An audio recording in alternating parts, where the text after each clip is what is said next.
Hi, you're listening to Book Chat with author Vivian E. Moore.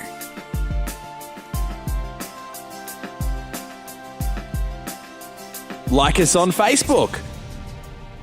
Thanks for joining us. Keep listening to our weekly episodes to find out more. Download episodes of previous shows. Hello and welcome to Book Chat. I am your host, author Vivian E. Moore. I hope everyone is having a great day today. I have another guest on the show today. We have with us author Brielle Porter. She is a stay-at-home mom who is working on becoming a published author.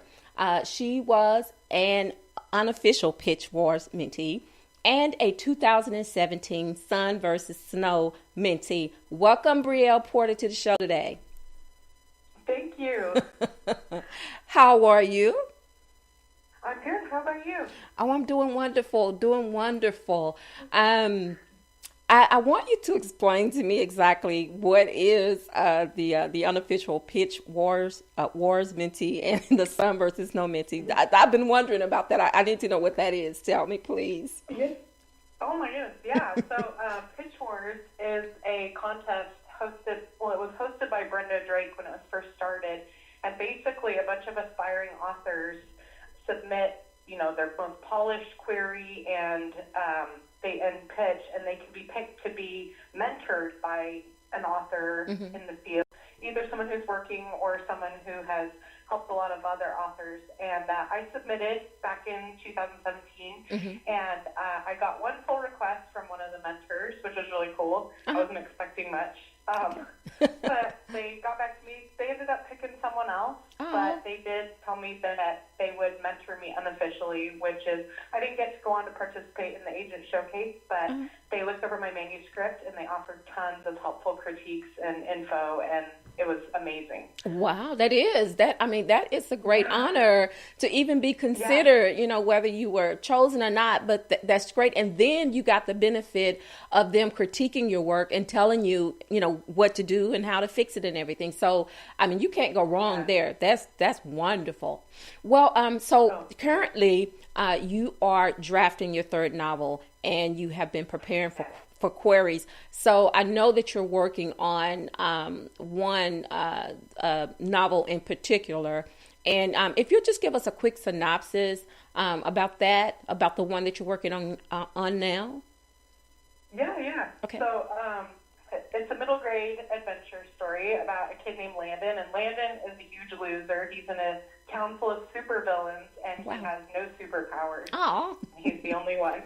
Oh. So, when his orchestra teacher, orchestra teachers are always super nefarious, he takes over the world, threatening to use a machine that will take everyone else's powers. Landon has to kind of rise to the occasion and realize that even though he doesn't have powers, he can be extraordinary too. Oh, okay. Well, that sounds like the start of something wonderful.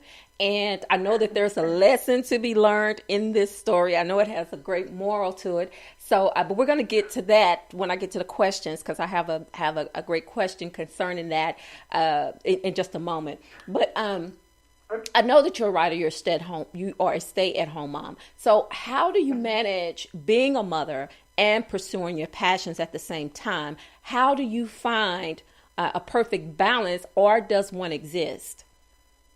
Well, I'm still struggling to find a perfect balance, but it requires a lot of help from my spouse. He's amazing. I have 2 little boys, and I'm pregnant with a third, so I'm pretty strapped on time, and so it's taken a lot of understanding with my husband that, okay, from this time to this time, if I can write, you can watch the boys, that would be amazing. And he's awesome. He's really supportive of that. So he's always there to help me when I need it. And sometimes it's a matter of like, okay, well, during their TV time today, I guess that's the time I'm going to get to write, or nap time. And it's just kind of finding that time to squeeze it in when you can, because it is so limited. and I understand that, and I think that you manage your time well too. Taking those opportunities when when the kids are resting, or when your husband, can stand in for you. So I think it's great having someone in your corner to help you, so you are able to pursue your passions to write. Because I know how that is when you want to write and then you can't write because, something is standing in the way. But of course you can't move your children out, so you have to work. So you have to work around them. So I think it's great to be able to do that. So we mentioned queries and submissions, and so I know that for most authors, querying is very intimidating, or at least it can be. And not to mention the stress, of waiting for the reply or the rejection email.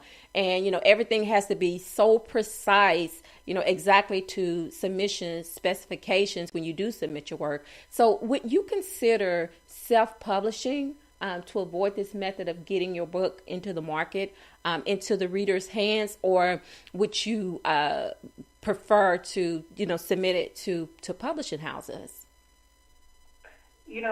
There are a ton of great options for self-publishing and indie publishing nowadays, and I have gone over this so many times because there is so much out there, and it's kind of amazing. Like, we live in a great time to be a writer. Absolutely. I've thought about it so much, and I think for me, because when you self-publish, there is so much the business side that you have to be responsible for as well, and I'm not particularly skilled at that. My husband's an entrepreneur and I'm not. And so I think I would prefer traditional publishing. I know there's a little more help in your arena when you traditionally publish, depending, and for me that's always been my number one option, but I'm not against self-publishing if it is a great option. I read something recently where Barnes and Noble, they are, I know the local Barnes and Noble, they're real good about, selling, especially if it's homegrown authors, selling their books from the store, just based in that location. But now Barnes and Noble are going to start recognizing self-published authors, I guess throughout the whole, the Barnes and Noble franchise or whatever, because they see it as winning competition over Amazon, because Amazon sort of has the con right now when it comes to selling books and creating self-published authors and all of these things. So I think that's great that some of the booksellers, the brick and mortar stores, or or getting back in the fight now, and because they know that self-publishing is like a huge thing now, because a lot of people are not going the traditional route, because they've gone through the process of submitting, and sometimes you do get tired, but you just have to keep going. You can't stop. But I think too that it's a great avenue for self-publishing authors to be able to know now that if they do self-publish their work, that they can submit to these brick and mortar stores. But you still have to reach certain specifications with them as well. So of course, we all know that if you're going to sell a book, you have to make sure that it is sellable, that it is presentable. So I just think that's good. But you are a children's author, and you said that you're currently working on a middle grade adventure superhero story. So how long have you been a children's author? Well, my first book I wrote, I actually didn't know anything about age or audience. I've been reading since I could read. And so it's kind of funny that I never sat and thought about what, the different age, the audiences were. And so when I entered Pitch Wars, I almost entered my manuscript as adult. It was young adult. I didn't know it at the time.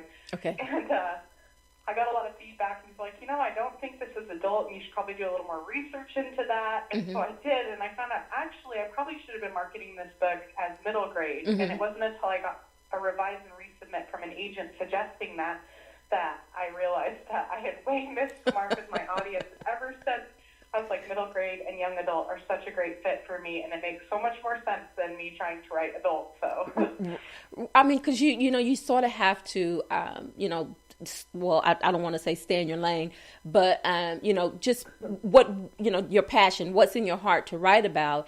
And, if you're more comfortable writing, middle grade or YA, because that was going to be one of my questions. You write middle grade, but you can write YA too, right? Yes. Okay. Yes, absolutely. Because that is another thing that's moving up on the charts, YA, and it's just everywhere. Anytime you go out there to get a book, it's just outstanding books that's in young adult fiction, and because I read quite a bit of it myself, and I am so impressed. I used to stay away from it because I wasn't really sure if I would like it or not, but you never know unless you try, and so I tried it and I love it, and I think it's wonderful that you're writing for children. I think it's between the ages of 8 and 12. Is that it? Middle grade? And then and I think YA covers everything up till 18 after that. So it's a pretty broad range. Yeah, it really is, and because a lot of kids love to read. And you have to put things out there that is for their age content, so they can enjoy reading as well. And the book that you're working on currently, it sounds like that they're going to learn something very substantial, from reading this book once you finish it. I think that they will really, really learn something useful once they finish. And I also know that usually middle grade is about 64 to 150 pages, or 15,000 to 35,000 words in length. Mm-hmm. So how long does it take you to write one of these books? When I'm not pregnant, it goes a lot quicker. Yeah. But unfortunately, this one has been slow drafting. It comes down to it, and I want to write, and then it's like a nap. And usually nap wins out, but yeah. I'm working through it. But that's good, though. You have to have your time, too. You have to have your time to sleep and then your time to work. So has being a mom in any way influenced your genre choice?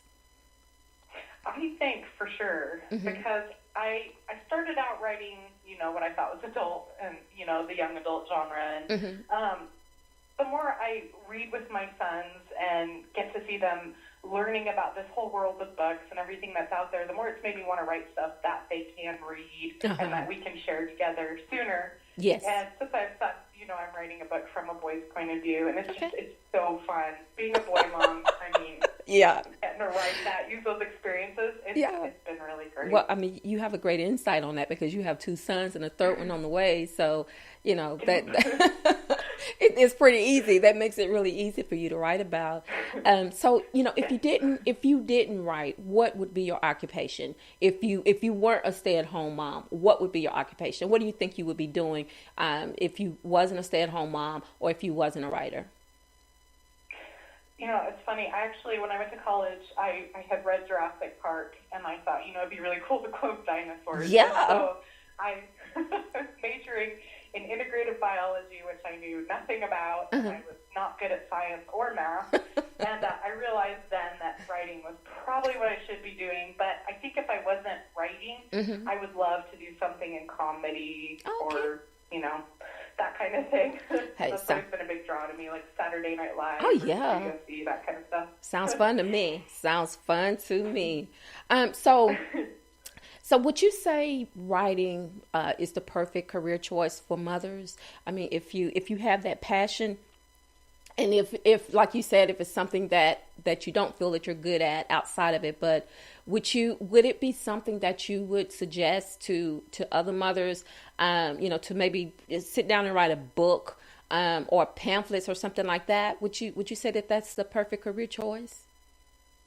It really is a great choice for moms because you do, when you're starting out, you can write when you want to write. And I see a lot of women drawn to this career, and I don't know if that's the reason why, but for me, I thought a lot about if I were to get an agent in the next year, or to get published, how that might look for me. And as a mother of young kids, I don't know that it's realistic yet because I know then once you're writing professionally, you're on a deadline and all that, it changes the game a little bit. Yeah. But I have talked to my husband, and he supports me, and he said that whatever schedule we need to work out, we will. And so it really is kind of one of those dream jobs for moms. And Yeah. I'm always suggesting it to my friends, but you kind of have to have that like passion and drive for it too. And my friends are like, I see you doing that. I don't know that I want to. So I don't know that I'm super convincing, but I love it. I think it's great. I do too.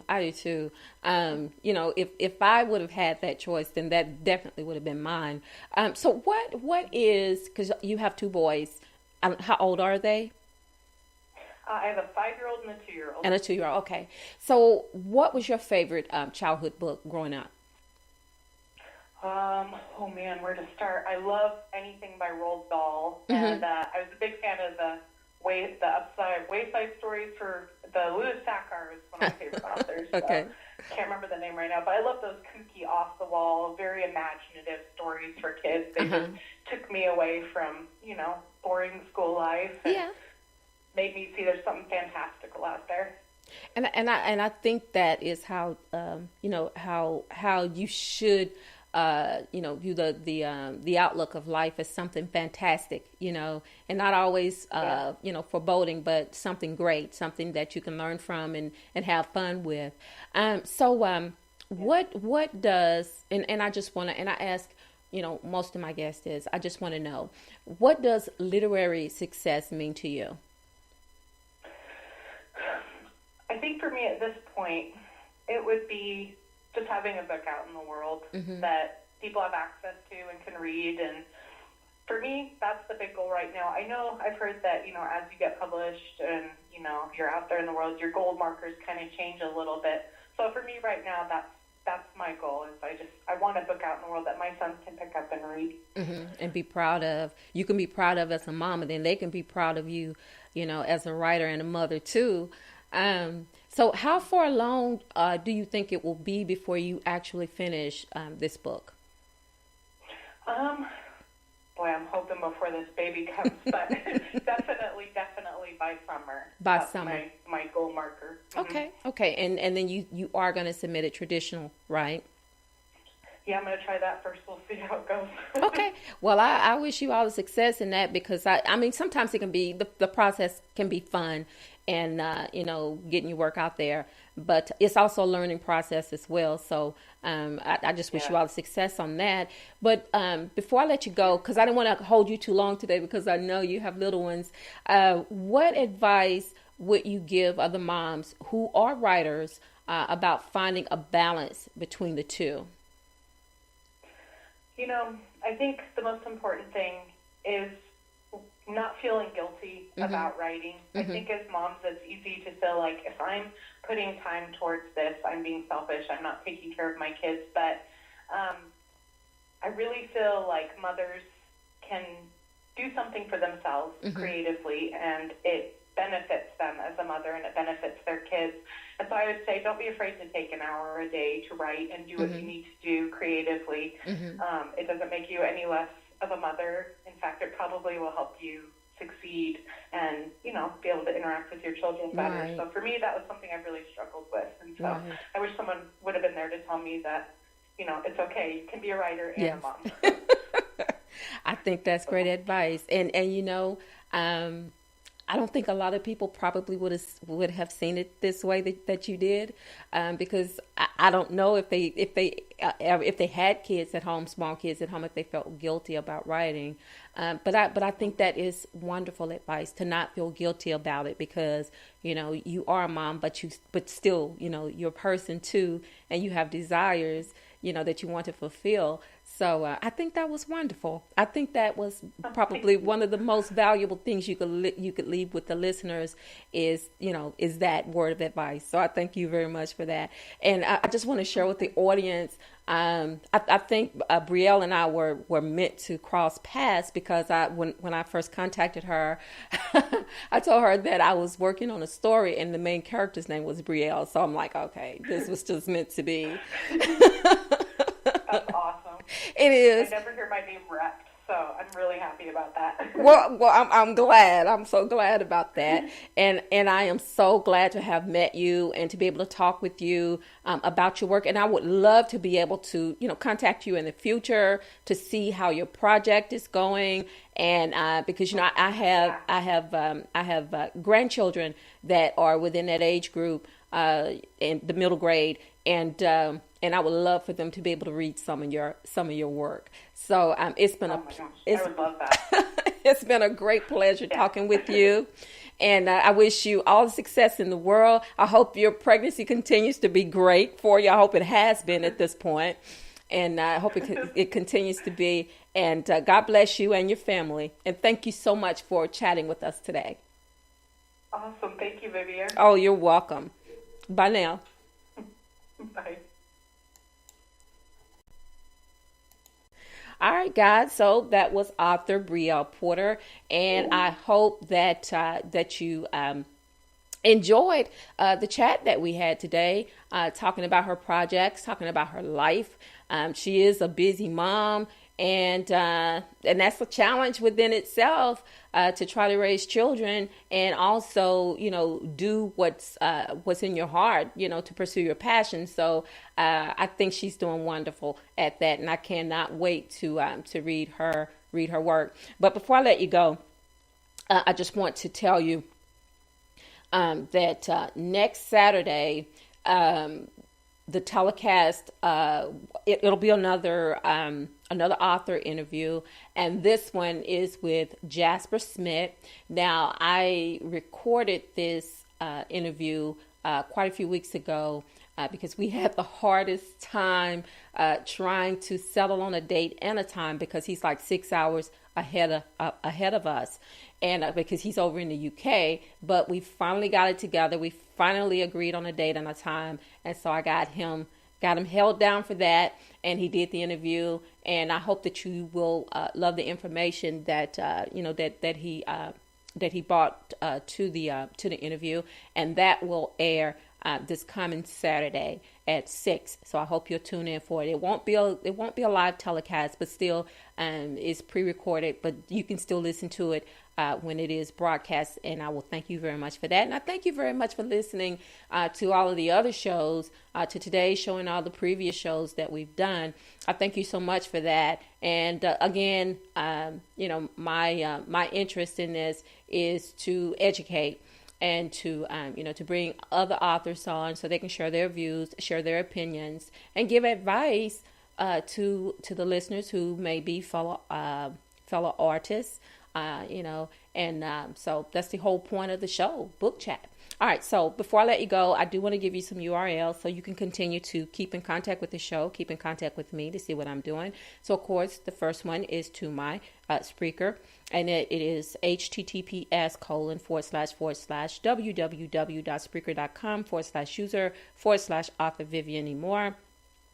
You can also follow me, like me, on Facebook, and that is https://www.facebook.com/Vivian Moore Author.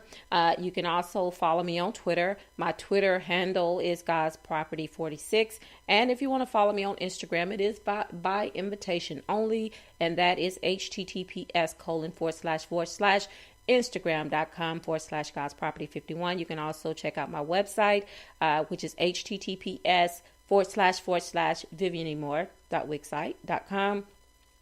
/author Vivian Moore, and you can check out the blog. I have not put any new blogs out there in the past couple of weeks because I have been doing these interviews, and so it's really nothing to write about because the interviews are live. But anyway, if you want to check out some of the past blogs, you are welcome to do that. And it is https://VivianEmore.blogspot.com. And if you missed the live show today, you can go to the website, to the URL, click on it and listen to it. And you can also go to iTunes and also to iHeartRadio podcast to listen to the show. And I hope that you will. I hope that you guys or I'm reading a message. Brielle she just sent me a message. She just texted me a message. But I hope that you guys are planning on going out to worship tomorrow. Take some family members with you. Take some friends with you.